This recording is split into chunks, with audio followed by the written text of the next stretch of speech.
What if I told you that 3,000 years ago, people were buried with a cheat code for death? Not treasure, not weapons, but instructions. In ancient Egypt, the dead were often buried with spells written on papyrus scrolls, what we now call the Book of the Dead. But here's the twist: it wasn't a single, standardized book. And it wasn't just for kings. It was customizable, a personalized spiritual survival manual for the afterlife. The Egyptians believed death wasn't the end. It was the beginning of a dangerous journey. After burial, the soul entered a shadowy underworld called the Duat, filled with guarded gates, monstrous serpents, and divine judges. You couldn't just walk through it. You needed passwords, specific phrases, and precise declarations of innocence. One wrong answer, and you were erased from existence forever. This is what many people misunderstand. The Egyptian afterlife wasn't about eternal punishment in a fiery hell. The ultimate fear was total annihilation. If your heart failed the final judgment, it was devoured by a terrifying creature. No heaven, no hell, just nothing.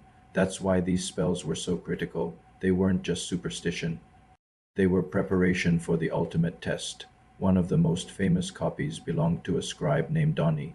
His papyrus shows the most crucial scene, a giant scale.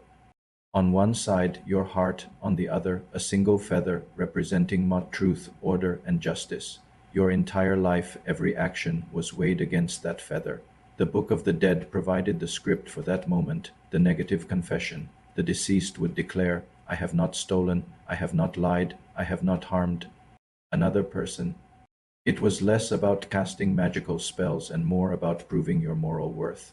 Think about that. Over 3,000 years ago, a civilization believed that your actions mattered, that truth had weight, and that eternity had standards. Immortality wasn't guaranteed.